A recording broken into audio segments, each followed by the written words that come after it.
Hello, bienvenue dans un nouveau carnet de bord. Aujourd'hui on est dimanche, j'espère que vous allez bien. Je m'apprête à terminer ma lecture de La femme de ménage, enfin. Du coup il me reste moins de 40 pages, un peu plus d'une trentaine de pages, donc c'est vraiment le twist final. Et effectivement cette lecture est montée crescendo du début à la fin. J'ai trouvé que la première moitié était un peu longue, mais finalement nécessaire pour toutes les twists qui se passent derrière. À partir de la partie 2, ça s'enchaîne, et là on ne peut plus lâcher le roman. Donc pour l'instant, c'est vraiment une bonne lecture. Je suis pas au coup de cœur, parce que je trouve que ça ressemble beaucoup trop à La fille du train sur le schéma, et que finalement, je me rends compte que les polars domestiques, les thrillers domestiques, j'aime beaucoup, mais en fait ça me hype moins finalement que ce que je pensais. Donc mais vraiment il est super bien fait, et je comprends pourquoi beaucoup de personnes l'ont adoré. Pour l'instant voilà, c'est pas encore un coup de cœur, mais j'attends la fin parce que je pense que les 40 dernières pages peuvent encore me surprendre. Donc je vous dirai ça tout à l'heure ou demain dans le carnet de bord. Je vais éteindre la soufflerie. Ah, sinon ça fait trop de bruit. Donc voilà pour ma lecture. Hier j'ai fait un petit tour en librairie. J'avais des cadeaux d'anniversaire à faire. Donc du coup d'ailleurs j'ai pris 2 polars. Donc c'est pour ma belle-sœur qui découvre un peu les polars. Et du coup je lui ai fait découvrir récemment Nicolas Beuglet, qu'elle a adoré. Donc elle a lu les 2 trilogies d'un coup. Enfin vraiment voilà, elle a beaucoup aimé. Et donc hier j'ai trouvé L'île de Yule de Johanna Gustafsson, que j'avais beaucoup aimé, et je lui ai pris le tome 1 des meurtres qui font du bien. Donc comment Karsten Dust, je crois que c'était ça le nom de l'auteur. C'était les livres, j'ai adoré, qui sont super drôles, donc avec cet Allemand qui va voir un psy et qui fait du développement personnel et des meurtres en même temps. Donc du coup je lui ai pris ces 2 là en poche, j'espère qu'elle va aimer. En tout cas elle était trop contente. Donc j'ai fait bien sûr un tour en librairie. Et il y avait beaucoup de monde, donc j'avoue que j'ai pas flâné trop longtemps non plus. On sent que voilà, les cadeaux de Noël commencent à se préparer un peu chez tout le monde. Du coup, moi j'ai pris une romance de Noël que j'avais vu passer sur Insta, je sais plus chez qui, mais je crois que c'est chez Laura Papotage Livresque, mais je suis pas sûre. Et du coup j'ai craqué pour un Highlander sous le sapin. Donc voilà, plus kitsch tu meurs, mais c'est exactement ce que j'ai besoin. Et ce doudou cosy mignon que j'adore. Donc voilà, j'ai pris celui-ci. C'est tout, j'ai été super sage. Franchement j'ai pris que celui-là, c'est de Anna Scott et c'est chez J'ai lu. Et je pense que c'est un nouveau, que c'est sorti cette année. Je suis pas sûre que ce soit un vieux roman. Oui, il y en a plein. Donc voilà, donc j'ai acheté que celui-ci. Je vous lis le résumé. Welcome to Scotland. Lorsque sa famille lui offre le voyage de ses rêves dans les Highlands pour Noël, Romy est bien décidée à oublier sa récente rupture et à en profiter pleinement. À elle, les châteaux, les lochs, les paysages sauvages. Mais elle ne s'attendait pas à rencontrer un véritable Highlander dès son arrivée. Même si elle sait que la réalité ne ressemble pas à une série télé, Romy se laisse peu à peu charmer par Archie. Au diable la prudence, après tout, c'est peut-être ainsi qu'elle vivra le plus féerique des Noëls. Voilà, donc c'est parti pour Romy et Archie.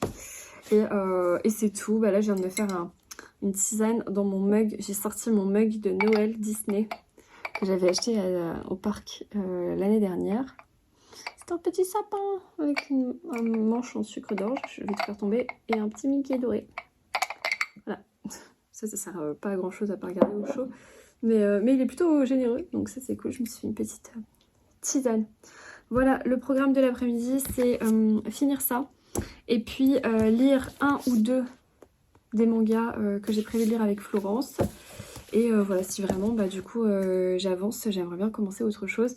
Je sais pas si je vais directement dans ma pioche de lecture, parce que demain j'ai un train à prendre, donc je pense que je vais favoriser les livres de poche, ou si je prends ça en fait, il y a moyen aussi. Je vais voir, donc je vous dirai ça très bientôt.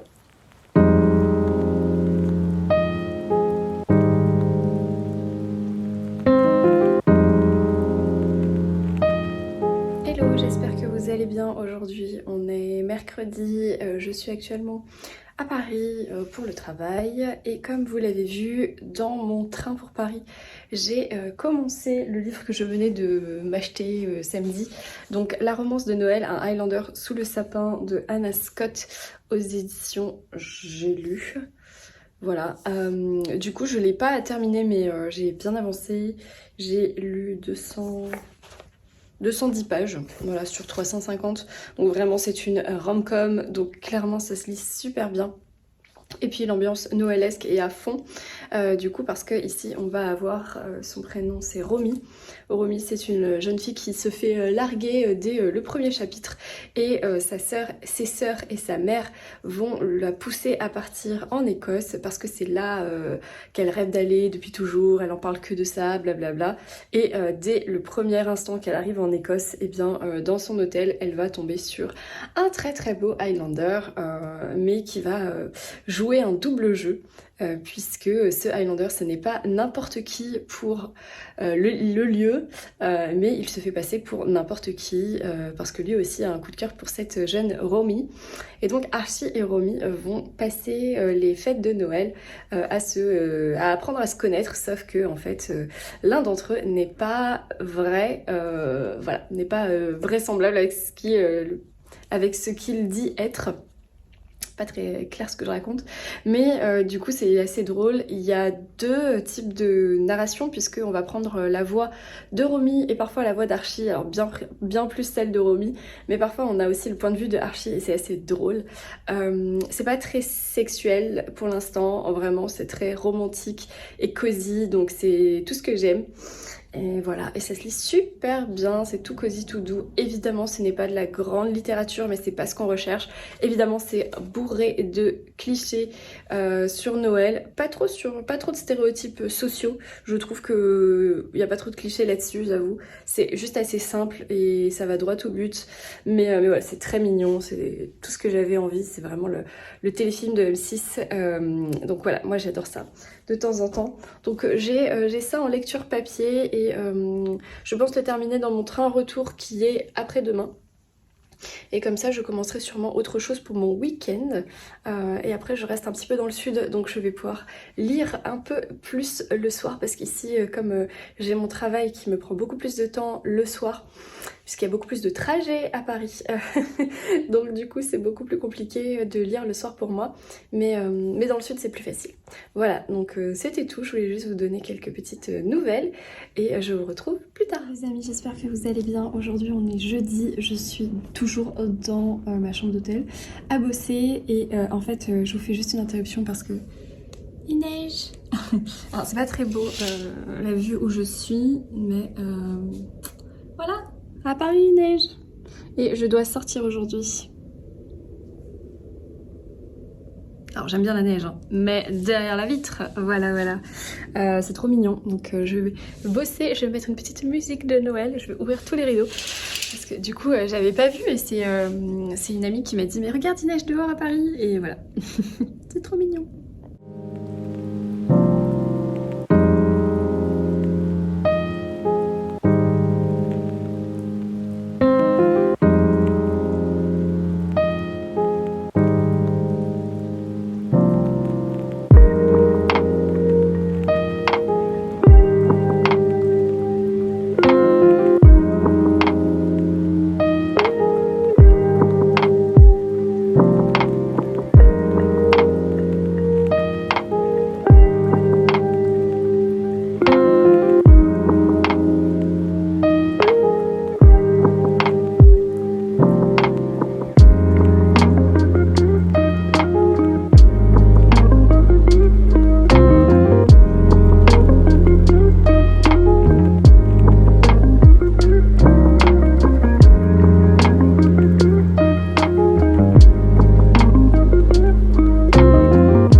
Bonsoir, aujourd'hui on est dimanche et je suis avec mon petit Nelson.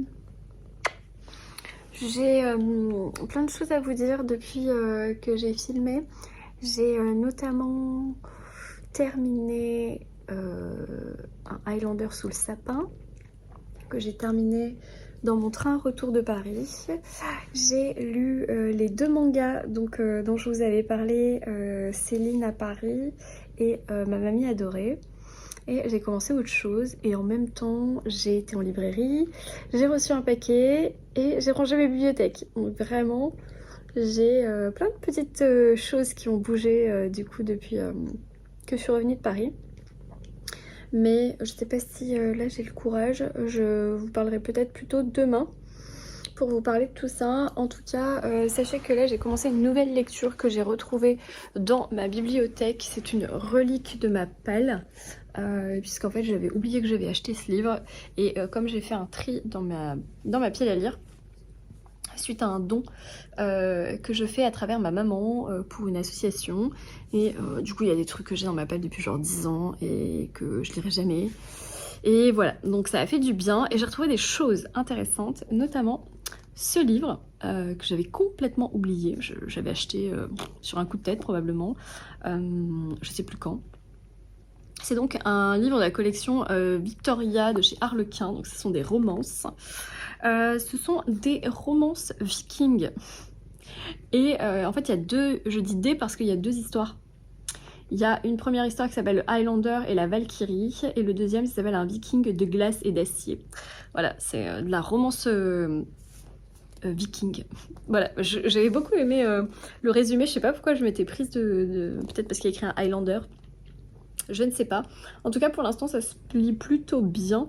J'ai lu une 50aine de pages, ouais, je suis page 53 de la première nouvelle. Ça se passe en l'an 1864 sur l'archipel des Shetland et des îles Shetland au nord de l'Écosse. Je te propose de te mesurer à moi, Liam McCann. Si je gagne, j'obtiendrai ma liberté et dans le cas contraire, je m'offrirai à toi. En lançant ces mots de défi pour le provoquer en duel, Solveig avait à peine réfléchi. Faite prisonnière du peuple Highlander lors de son premier raid viking, il lui fallait à tout prix retrouver les siens avant de périr comme une bête enchaînée dans les geôles ennemies. Car il lui était impossible de trahir ses frères d'armes, d'autant plus qu'elle ignorait tout de leur plan belliqueux. Plus impossible encore, continuer à côtoyer son ravisseur et son adorable sœur qui la traite parfois mieux que son propre clan.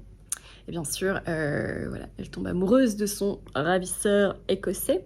Et elle est viking, voilà, c'est une Valkyrie. Ça se lit bien pour l'instant, je vous en parlerai plus dans la suite de ce carnet de bord. Sinon, je suis passée en librairie. Alors, j'ai acheté qu'un seul livre parce que je retourne en librairie samedi prochain, puisqu'il y a mon club de lecture.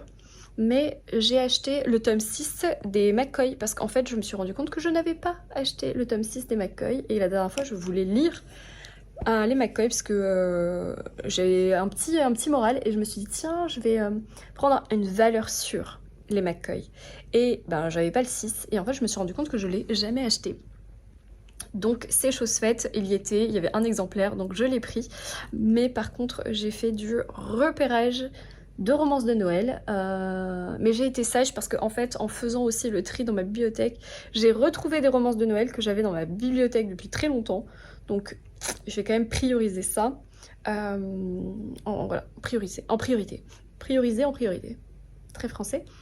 Voilà, vous voyez je suis un petit peu fatiguée, donc ce que je vais faire c'est que là je vais aller me prendre un bain, prendre mon livre avec moi, un petit thé et en profiter au maximum pour me reposer. Et je vous retrouve plus tard pour vous raconter tout ça dans ce carnet de bord. Est-ce que vous entendez les ronrons ?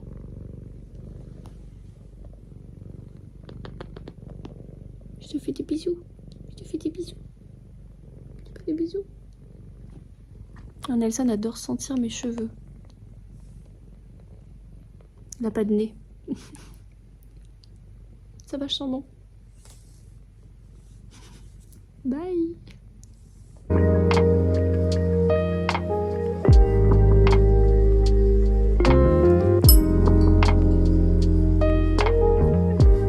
Hello, j'espère que vous allez bien. Aujourd'hui on est lundi, c'est la fin de journée, le soleil est quasiment couché. Donc je prends un peu le temps de venir vous parler concernant tout ce que je vous ai dit hier. J'ai plein de choses à vous dire. Alors pour ce qui est des lectures terminées, Je sais même pas si je vous avais donné mon avis final sur La femme de ménage, donc je l'ai repris. Mais clairement c'était une très bonne lecture, c'est pas un coup de cœur non plus, mais c'est une très bonne lecture qui m'a pas trop surprise, mais qui a été super efficace, donc je vous la recommande quand même. Si vous aimez le thriller domestique, parce que vraiment c'est dans cette veine-là, si vous avez aimé La fille du train, vous aimerez forcément celui-ci.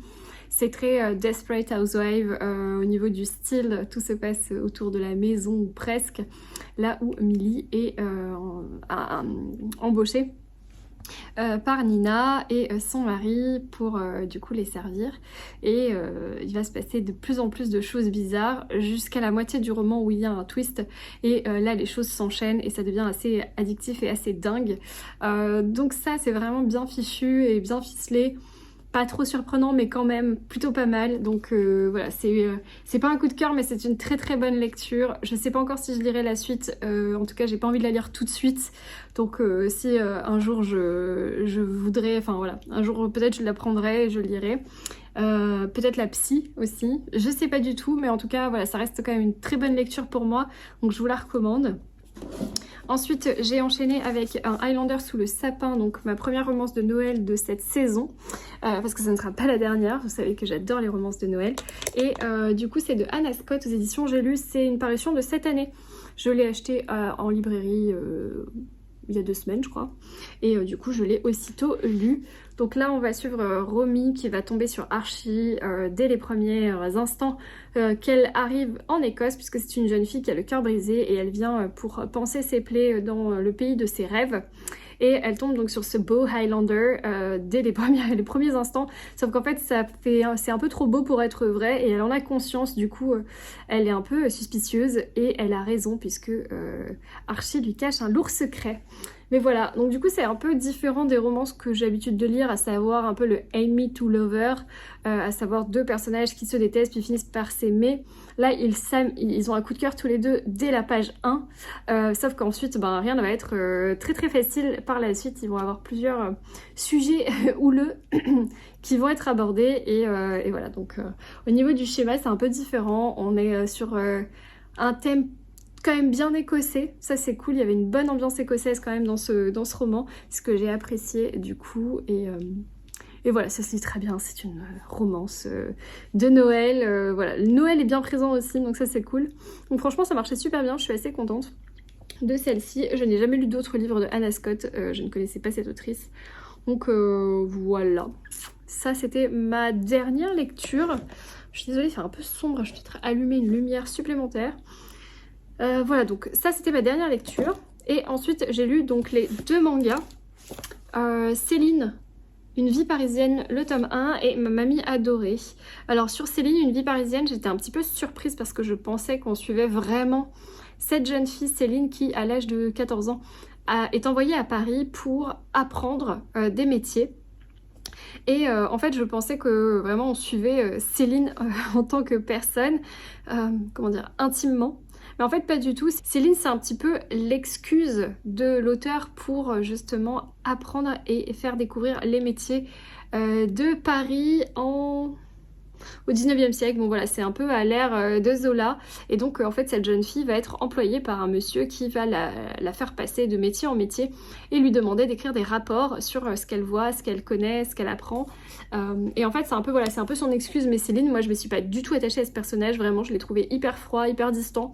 Alors le coup de crayon par contre est superbe, j'aime beaucoup, c'est très très fin. Il n'y a pas beaucoup d'écriture non plus, c'est quelque chose d'assez aéré. Donc en fait je suis un peu mitigée parce que j'ai aimé les métiers, j'ai aimé les sujets qui sont abordés, d'autant que c'est rigolo, c'est que c'est vu depuis des yeux étrangers, parce que finalement c'est écrit par Akame Inoshita. Mais il y a plein de choses que je trouve qui sont très intéressantes. On va voir les lavandières, on va voir les grands magasins, on va voir plein d'autres métiers, la boulangère, enfin voilà, plein d'autres métiers, et sous l'œil de cette jeune fille qui va les découvrir, donc ça c'était intéressant. Mais juste le personnage de Céline pour moi m'a fait ni chaud ni froid, donc je suis un peu déçue. À l'occasion je continuerai cette saga, donc peut-être que dans les prochains tomes on s'attache un peu plus à cette jeune fille, je ne sais pas. Voilà, et alors pour Ma mamie adorée, c'est un immense coup de cœur pour le coup. Donc ça c'est écrit par Junko Onna et c'est publié chez Le Renard Doré. C'est un immense coup de cœur. J'ai terminé ce livre en larmes, mais en sanglots. Vraiment, c'est d'une beauté sublime. En plus les dessins sont en couleur. C'est vraiment tout doux. C'est donc l'histoire d'une grand-mère et de sa petite fille qui a à peu près 10 ans je suppose. Et en fait, elle partage plein de choses du quotidien, mais des choses super simples.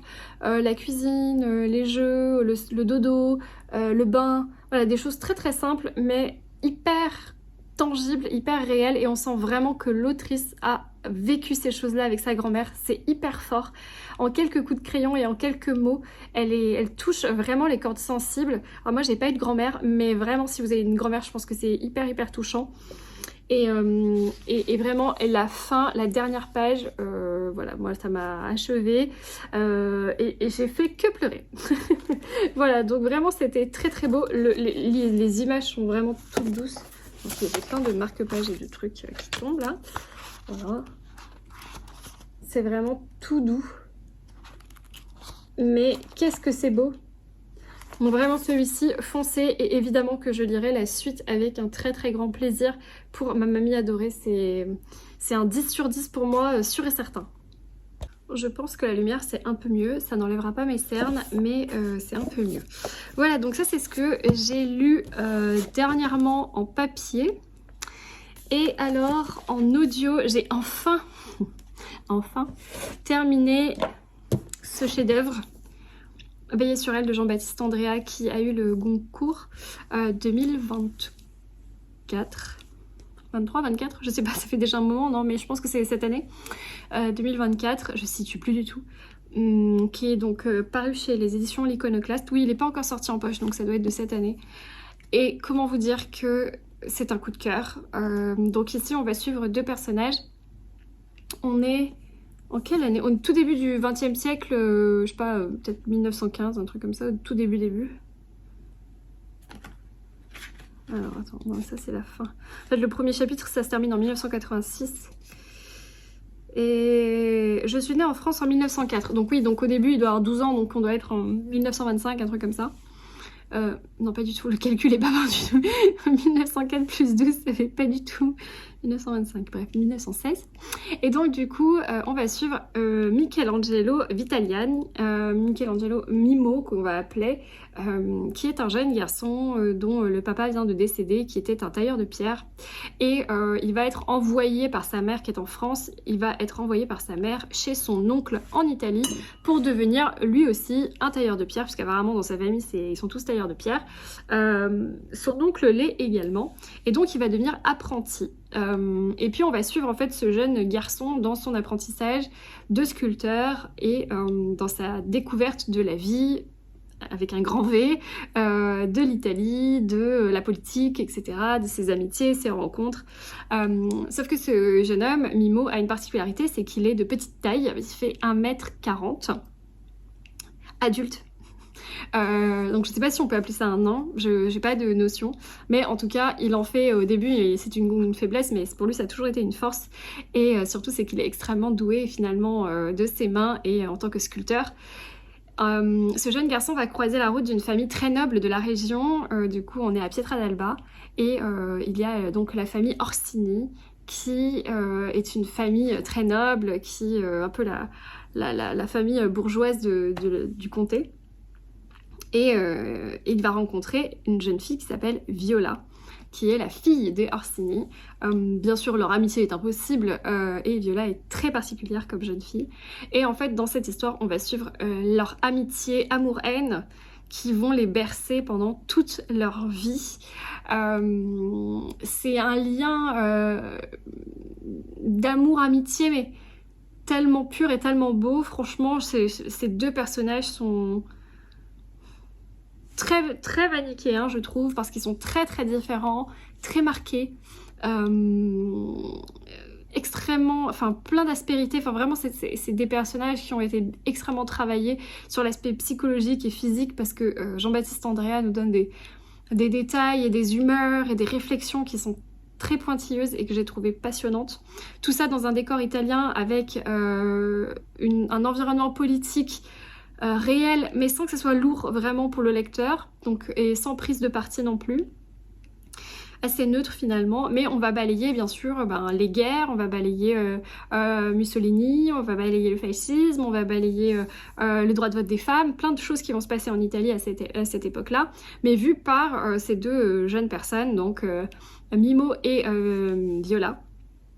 Et surtout à travers leur amitié, on va suivre un petit peu l'évolution de la vie en Italie, aussi de l'évolution technique, par exemple l'arrivée de l'électricité, du téléphone et ce genre de choses, tout en mêlant vraiment un accent italien et tout. Comment dire, même, je trouve que même les personnages ressemblent à des vrais Italiens, enfin je sais pas comment dire, mais en connaissance de cause, parce que je suis mariée à un Italien, mais en connaissance de cause, vraiment... J'avais l'impression que... Alors aussi, je l'ai écouté, donc il faut dire que le lecteur prenait des accents, etc. Mais même les sautes d'humeur, les réflexions, d'avoir cette particularité d'être toujours dans l'action, des grands mots, des grands gestes. Voilà, c'est très méditerranéen, ça, en fait. Et il arrive à retranscrire ces personnages dans cette histoire qui sont superbement décrits. C'est même ici, on va avoir plein de réflexions politiques, ça je l'ai déjà dit, mais culturelles, puisqu'on va apprendre aussi sur d'autres artistes, on va apprendre des peintres de renom, des sculpteurs de renom qui ont existé. Donc c'est vrai que toutes ces choses font que ce livre est une vraie source de connaissances, mais peint dans un écrin, enfin tout ça mis dans un écrin sublime de cette amitié entre ces deux personnages qui est juste... très très émouvante, très belle, donc vraiment un coup de cœur. C'est un peu long, c'est un peu lent, à l'audio ça passe super bien, le lecteur, alors il y a deux lecteurs, parce qu'il y a un lecteur et une lectrice, mais la lectrice elle parle très peu parce qu'en fait la lectrice vient juste pour les passages du présent, puisqu'en fait au tout début du roman, de la page 1, on est sur le lit de mort de Mimo Vitaliani, et on sait qu'il va s'éteindre, il est en train de donner son dernier souffle, et en fait on va revenir sur son passé et sur toute l'histoire de sa vie, de qui il est. Au début, on comprend pas trop quel est le rapport avec les sculptures dont on nous nomme dans le présent, donc notamment la Pietà, etc. Donc vraiment, coup de cœur. Je tourne un peu en rond là, mais vraiment ce livre, coup de cœur. Donc ça, je l'ai terminé à l'audio, je vous le recommande 1000 fois. Je crois pas que je l'ai dédicacé, moi je ne l'ai pas dédicacé, je suis dégoûtée parce que vraiment... C'est mon premier Jean-Baptiste Andréa, j'en ai 2 autres dans ma palle et c'est une très belle découverte que je vous recommande 1000 fois. Voilà, ça c'est ce que j'ai fini. J'ai donc, vous le savez, rangé mes bibliothèques parce que j'ai fait un grand tri dans mes bibliothèques parce que ma mère, qui est dans une association, faisait une récolte de livres pour un don à une asso dont les fonds sont reversés à des gens en détresse et ce genre de choses. Et donc c'est vrai que j'avais un peu des reliques de ma palle, des choses que j'ai depuis entre 7 à 10 ans que j'ai jamais lues, qui me font plus du tout envie, sachant que j'ai une palle qui fait à peu près 600 livres. Ça fait très longtemps que je l'ai pas compté, mais environ 600 livres, donc je suis pas à un ou deux près, je vous avoue. Mais parfois voilà, j'ai eu des services de presse sauvages que j'ai pas demandé, qui m'intéressent pas franchement, que je gardais. Chaque fois que des amis venaient chez moi, je leur disais, vous voulez pas des livres? Bon bah il y a des choses que personne ne voulait, donc évidemment je garde, et c'est avéré que j'avais depuis 7 ans, parce que ça fait 7 ans que je suis dans cette maison, j'avais 4 cartons pleins de livres, et en fait là j'ai refait un petit tri et j'ai rempli encore un carton, donc ça m'a fait du bien aussi, ne serait-ce que de retrouver un peu mes livres et de repasser vous savez, les doubles rangées de la palle. Voilà, bon bah je les voyais plus depuis un certain temps, donc franchement c'était pas plus mal de faire ce refresh. J'ai découvert donc j'ai redécouvert des livres que j'avais dans ma palle depuis très longtemps, que j'avais un peu oublié.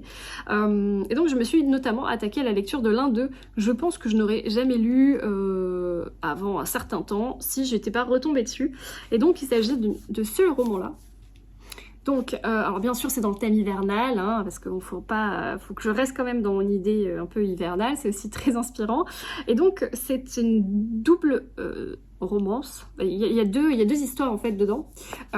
C'est des romances vikings, alors écrit par Natasha J. Collins, c'est dans la collection Victoria de chez Harlequin, donc romance pure. On va avoir le Highlander et la Valkyrie. Ouais, c'est hyper cliché. Le viking de glace et d'acier. Voilà, on aurait pu imaginer un homme torse nu sur la couverture, ça aurait été la même limonade. Mais franchement, ils ont fait un effort et la couverture est très jolie, je trouve. Elle est bien travaillée. Et ben franchement, ça se lit super bien. Alors évidemment, c'est une romance, tout ce qui est de plus classique. Donc la première histoire, ça se passe à l'an 1864 sur les îles Shetland. Donc en fait, on va avoir la Valkyrie qui fait partie des Vikings qui va, à travers des vaisseaux et une attaque, attaquer l'Écosse, donc elle va se retrouver emprisonnée par les Écossais et évidemment son geôlier ne la laisse pas vraiment indifférente, mais il y a ce conflit qui les empêche bien sûr de s'aimer. Voilà, donc vous avez compris le topo et franchement c'est pas si mal écrit, vraiment je suis très surprise. Alors, pour vous dire, je suis page 180. D'ailleurs, j'ai fait un petit clin d'œil à l'Écosse puisque j'ai mis mon marque-page que j'ai acheté dans l'enceinte du château d'Édimbourg. Donc voilà, petit clin d'œil. Et donc j'ai bientôt terminé la première histoire parce qu'elle se termine page 233. Donc clairement il me reste 50 pages, donc je pense que je vais finir ça ce soir. Et la deuxième, un viking de glace et d'acier, je vous en reparlerai parce que je ne l'ai pas encore lu. Je ne sais même pas de quoi ça parle, d'un viking forcément, mais je vais pas lire le résumé parce que comme les nouvelles, enfin les livres, les romances ne font que 200 pages, je vais pas me spoiler ça.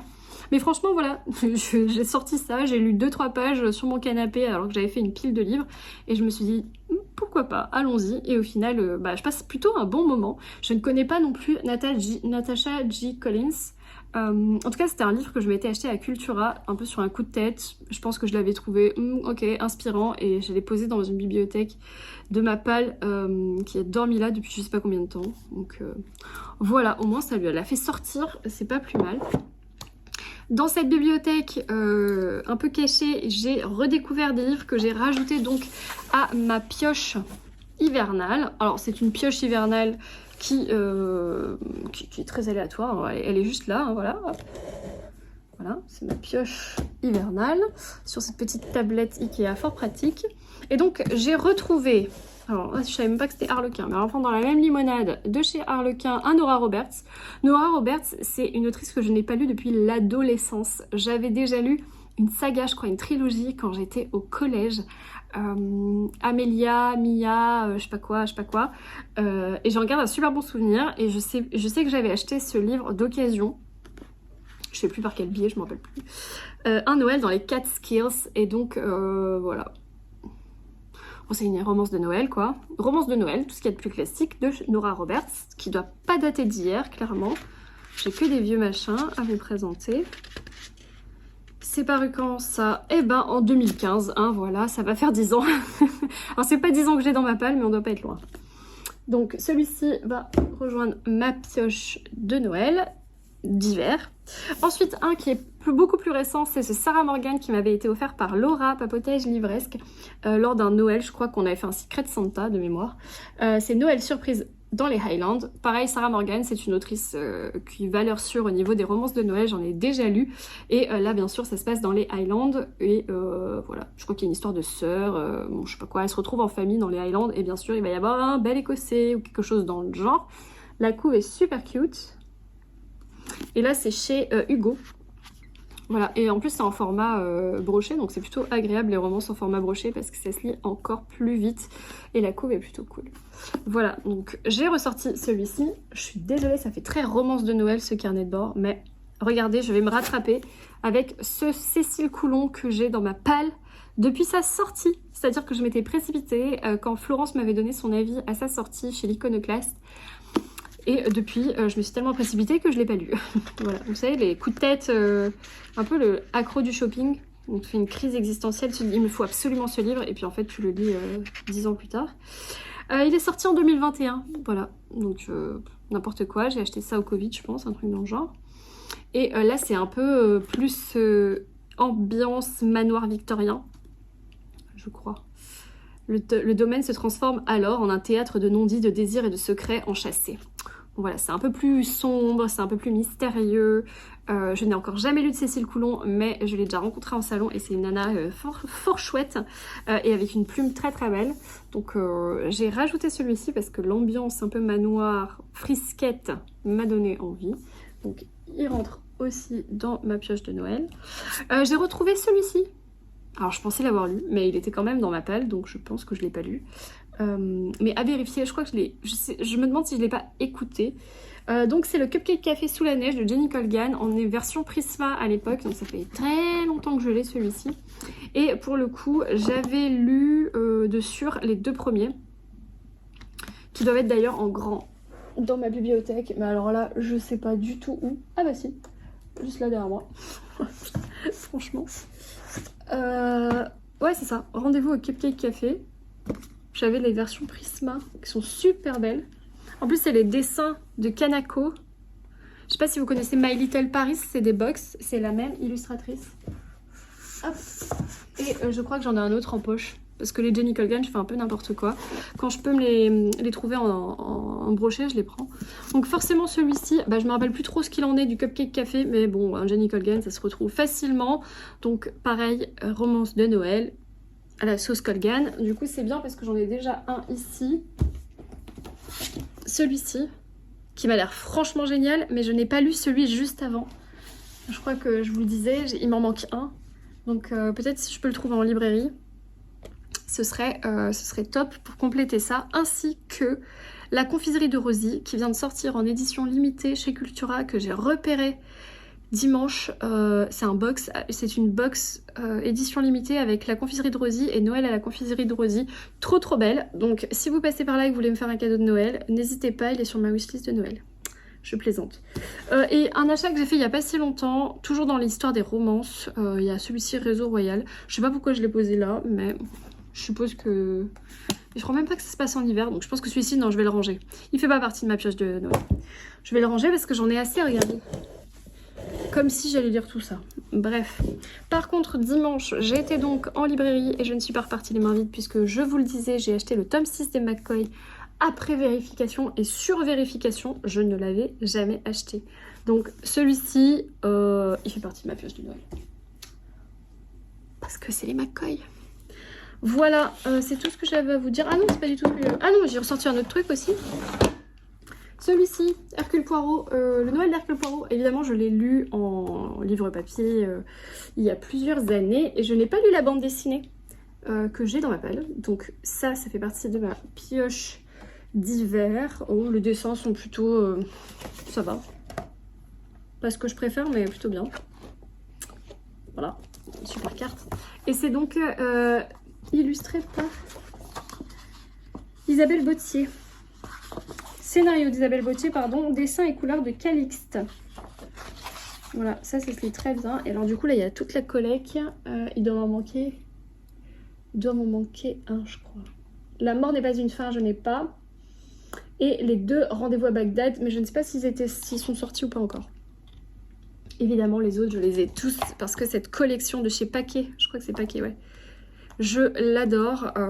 Alors je les ai pas tous lus parce qu'il y en a certains dont je n'ai pas lu les Agatha Christie en papier, donc je vais pas me faire spoiler par une BD quand même. Mais pour la plupart oui. Il me semble que c'est notamment Poirot joue le jeu que je n'ai pas lu. Et les autres je les ai tous lus.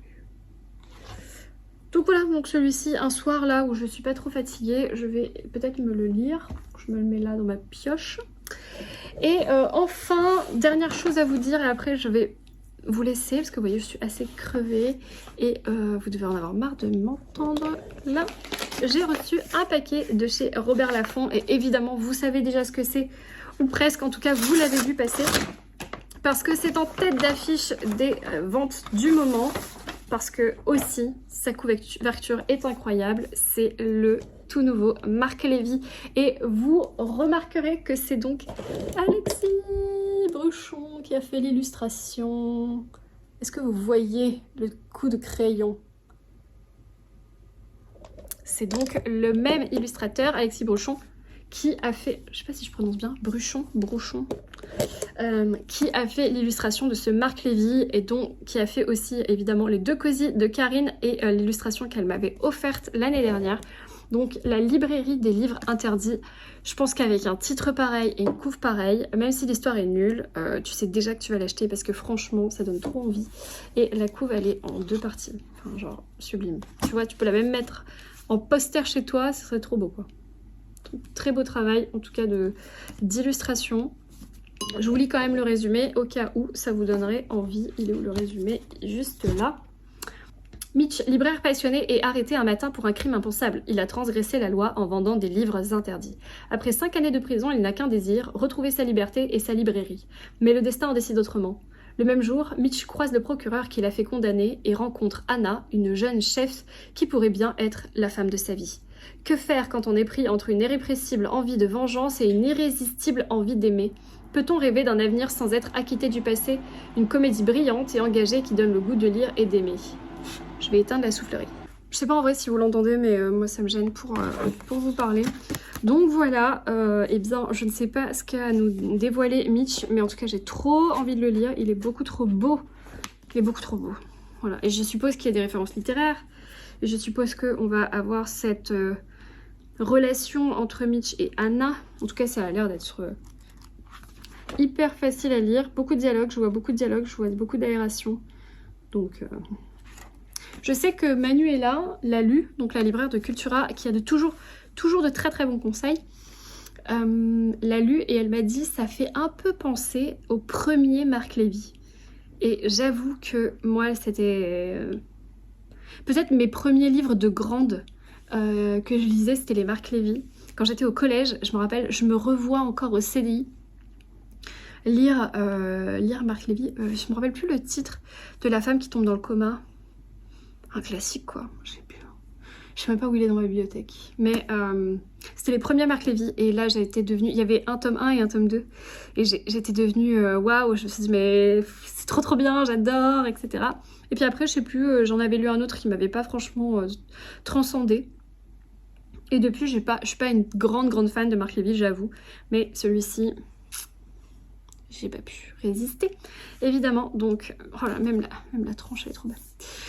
Merci beaucoup à Robert Laffont pour l'envoi de ce livre. Et je pense pas qu'il soit dédicacé. Non, je pense pas. Mais en tout cas, merci 1000 fois. Et évidemment, il va dans cette pile-là. Cette pile infinie. N'importe quoi. Voilà, ben c'est vraiment tout ce que j'avais à vous dire pour aujourd'hui. Je vais aller ranger ce réseau royal. Bon, à tout moment, je le ressors, mais je pense pas parce que j'ai assez de choix noëlesques et hivernaux par ici. Je sais pas encore ce que je lis juste après. Peut-être que je vais lire le roman, celui-ci là, vous savez, qui a été recommandé par Amélie Nothomb parce qu'on attend mon avis. RC bête. Donc, pourquoi pas. Et si je suis dans un autre mood, eh ben, je lirai autre chose. C'est pas bien grave. Voilà, je vous laisse. Je vous dis à plus.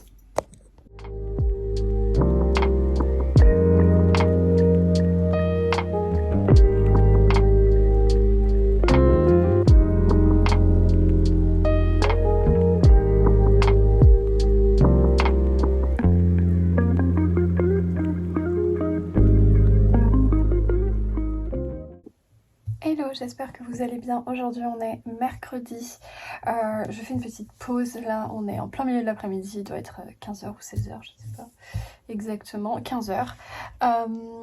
Je vais prendre un petit thé et du coup je voulais vous donner des news pendant 5 minutes pendant qu'il fait jour, parce que du coup ça m'évitera d'avoir un carnet de bord complètement dans le noir. Du coup j'ai j'ai terminé à l'audio, je vous l'ai dit, veiller sur elle, mais je ne vous ai pas dit ce que j'ai commencé, puisque j'ai commencé un Cozy Mystery. J'avais envie d'un truc un peu léger, mais surtout j'avais envie d'une lecture audio courte, parce qu'après veiller sur elle qui faisait quand même 12 ou 13 heures, du coup j'ai pris un petit peu au hasard dans ma bibliothèque, parce que vous savez j'ai re-rangé mes bibliothèques suite à mon petit tri pour ma maman, et du coup en fait je me suis fait une étagère pâle de Cozy Mystery que je vais vous montrer juste après. Mais en attendant, et bien du coup j'en ai pris un au hasard que j'avais jamais lu et c'était un tome 1. Donc je vais vous mettre l'image ici parce que je l'ai pas avec moi. Du coup c'est les enquêtes de Milady et c'est plutôt fun pour l'instant. Donc en fait on va avoir une dame un petit peu particulière qui est Milady, qui est à la fois marchande de thé et en même temps enquêtrice. On ne sait pas trop qui elle est vraiment cette femme au début. Et on va avoir Aude, une jeune bourgeoise d'une grande famille. Alors au niveau de l'ère, on ne sait pas trop, mais je dirais plutôt victorien. Et voire peut-être plus anciens, en tout cas ils sont en calèche et ils vont dans des domaines, donc voilà. Qu'est-ce que je veux dire? Et Aude donc va faire appel au service de Milady parce que sa famille serait touchée par un mal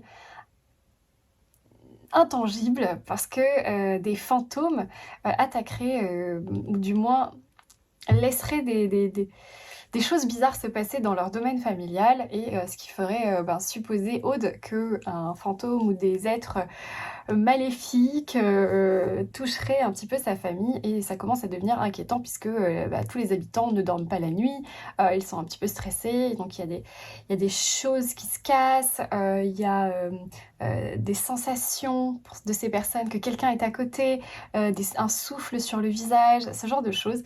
Et bien sûr Milady ne croit pas du tout aux fantômes et elle va s'introduire dans cette famille, dans ce manoir, pour élucider cette enquête. Donc voilà où j'en suis. Enfin, il s'est passé d'autres choses mais je vais pas vous spoiler parce que je suis quasiment à 50% du livre.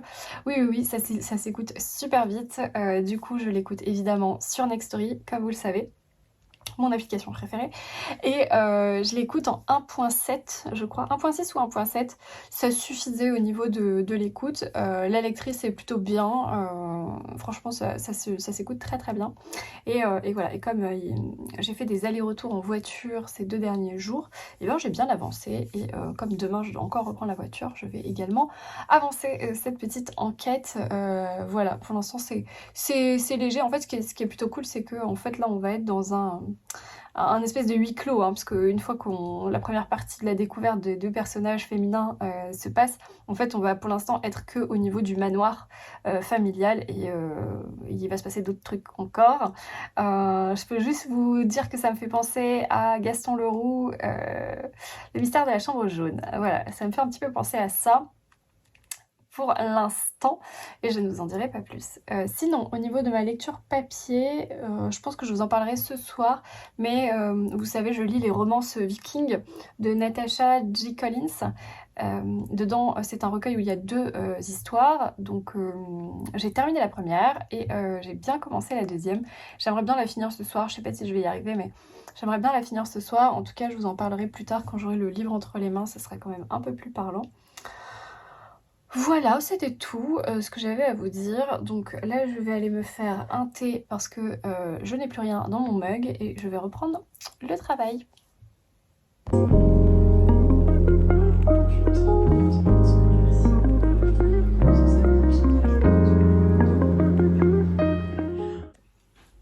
On est toujours mercredi, du coup je prends le temps en fin de journée de vous reparler de mes lectures. Donc du coup au niveau audio, c'est ce roman, ce Cozy Mystery dont je vous parlais, c'est les enquêtes de Milady, et le titre c'est Le baiser de la tulipe noire. Il est paru chez Fleuve et c'est écrit par Maxime Fontaine et Bertrand Puard. Du coup j'ai pas mal avancé. Ouais, à peu près là on va dire, parce que ça je l'ai lu. Donc voilà, je suis à peu près à la moitié, ou presque. Et c'est plutôt pas mal pour l'instant. J'aime bien, mais je vous en ai déjà parlé, je vous ai déjà fait le résumé, donc je vais pas me répéter. Et en papier, donc c'est ce double roman là, puisque c'est 2 histoires, le Highlander et la Valkyrie, et un viking de glace et d'acier. Donc du coup là j'ai lu la première histoire. Bon, je vais vous en parler très rapidement, mais en gros c'est l'histoire de Solveig, qui est une jeune femme qui est une Valkyrie, donc c'est une viking femme qui décide de rejoindre les hommes en bateau pour qui partent à l'assaut de l'Écosse. Et arrivée du coup sur la bataille, et bien elle va se faire capturer par les Écossais et son geôlier ne la laisse pas indifférente. Voilà, je vous dis juste ça parce que vous n'avez pas besoin d'en savoir plus, il ne fait que 230 pages. Et la deuxième histoire, donc en fait c'est un personnage qu'on a déjà vu dans la première, Elric, qui est un viking plutôt respectueux et assez gentil, enfin dans la première histoire déjà on l'aime bien. Et donc ce viking là va être envoyé en mission pour récupérer la fille d'un chef de clan d'un autre pays, donc des Saxons, qui a été enlevée par un clan danois qui est plutôt méchant. Et donc lui est envoyé pour la récupérer. Évidemment cette jeune fille ne va pas le laisser indifférent non plus, sauf que les deux clans vont y voir une alliance et il va se passer des histoires un petit peu politiques entre ces deux personnages qui vont être en fait les pantins d'une machination politique, mais évidemment ils auront une attirance mutuelle. Voilà, vous n'avez pas besoin d'en savoir plus, mais ça se lit super bien. C'est voilà, c'est très cosy, c'est pas si, enfin c'est pas tant spicy, épicé que ça. Il y a des 2-3 scènes, mais franchement, ça vaut pas un ADC Perséphone par exemple. Vraiment, voilà. Après, je dis pas que je ferai lire ça à ma nièce de 14 ans, quoi. Tu vois, voilà. Non, mais je n'ai pas de nièce de 14 ans, mais vous avez compris l'image. Voilà, donc ça c'est ma lecture en cours et ça se passe plutôt bien. Voilà. En fait, c'est tout ce que j'avais à vous dire. Je viens de... Ah oui, je me suis commandé un livre. J'ai commandé le tome 3 de Whisky, Scott et Chardon. Parce qu'en fait, je l'ai jamais reçu. Et du coup, je l'ai commandé directement à la maison d'édition pour soutenir la maison donc Cottage Home de Fiona Scotty Peter. Donc voilà, donc le tome 3 qui va arriver, je sais pas quand, et puis en soi c'est pas trop grave, j'ai une pile à lire déjà immense, mais voilà, au moins je continue cette saga qui m'avait beaucoup plu, et que j'aime beaucoup et qui se passe en Écosse évidemment. Vous avez compris ma passion écossaise. C'est tout ce que j'avais à vous dire, donc je vous laisse et je vais retourner à mes occupations. A plus! Je vais me faire une petite session siège massant parce que j'ai un peu mal au cervical avec mon livre. Ça va durer un quart d'heure et ça va être parfait. Je viens de finir de manger et j'étais à ça de regarder le nouveau film de Noël avec Lindsay Lohan. Mais finalement, je me suis pris un tisane bonne nuit avec une bougie et je repars chez les Vikings. Voilà. Donc j'ai la raison à parler. Non mais je le regarderai à un autre moment. J'aime bien regarder la télé, des films de Noël. Je ne regarde jamais la télé, j'ai horreur de ça. Mais je regarde Netflix, notamment les films de Noël. Mais quand je mange, quand je suis toute seule, parce que là mon mari est en déplacement. Et du coup en fait je le morcelle en 2 ou 3.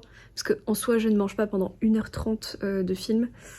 Donc je mange pendant peut-être 20-30 minutes. Donc en fait le film, si je commence un film de Noël le lundi, je le finis le mercredi quoi. Donc c'est exactement ce qui vient de se passer. Puisque j'ai commencé un film de Noël lundi, que j'ai coupé en 3, parce que j'ai regardé 20 minutes à chaque fois. Et je viens de le finir. En fait j'ai fini de manger en même temps que j'ai fini ce film.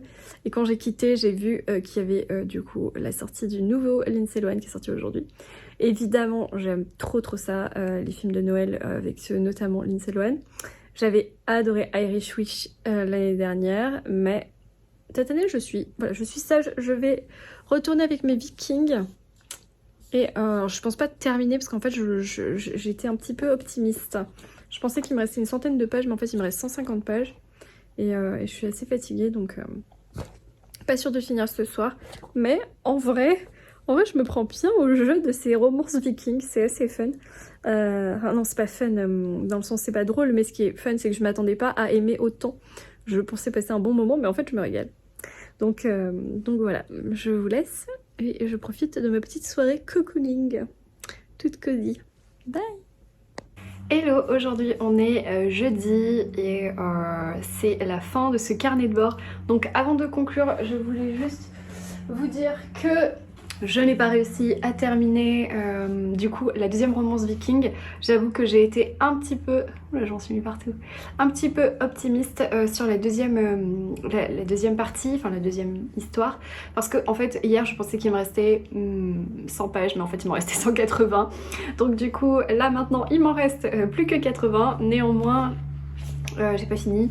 Je peux d'ores et déjà vous dire que j'aime beaucoup, néanmoins je préférais quand même la première histoire, le Highlander et la Valkyrie, plutôt qu'un viking de glace et d'acier, même s'il me reste la fin, vraiment je trouve que c'est un peu plus longué et qu'on va avoir en fait des allers-retours je t'aime moi non plus, plutôt que dans le premier c'était un peu enemy to lovers et c'était bien plus cohérent et rythmé. Là je trouve que c'est un peu longué, il y a...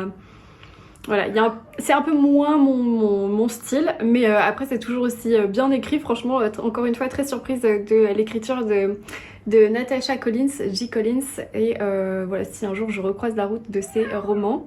Oui, Nelson? Toi aussi tu veux lire Natasha et J. Collins? Ah, je me doute, je me doute. Donc voilà, si un jour je recroise la route de ces romans, eh bien il serait pas impossible que je m'y arrête. Voilà, donc je vous donnerai mon avis final dans le prochain carnet de bord, mais ça changera pas grand chose et puis je vous spoilerai pas davantage au niveau du résumé parce que je vous en ai déjà parlé. Mais voilà, j'espère que vous avez passé un bon moment en ma compagnie sur ce carnet de bord qui s'est étalé sur 2 semaines. J'avoue que ce rythme est un peu plus facile pour moi à tenir que de vous en sortir un par semaine parce que j'ai beaucoup de boulot et d'aller-retour au niveau médical aussi. Donc voilà, j'ai pas beaucoup de temps et j'essaye de faire des petits morceaux, mais je sais que vous aimez les carnets de bord assez longs. Donc c'est plus facile pour moi de vous en faire un long toutes les 2 semaines. Si jamais ce format vous convient, ce sera top. Voilà, je vous laisse. J'espère que vous avez passé un bon moment en ma compagnie, mais que vous avez pu aussi noter quelques lectures qui vous auront inspiré. En attendant, je vous souhaite un très bon week-end, une très belle semaine, d'une très belle lecture et je vous dis ciao.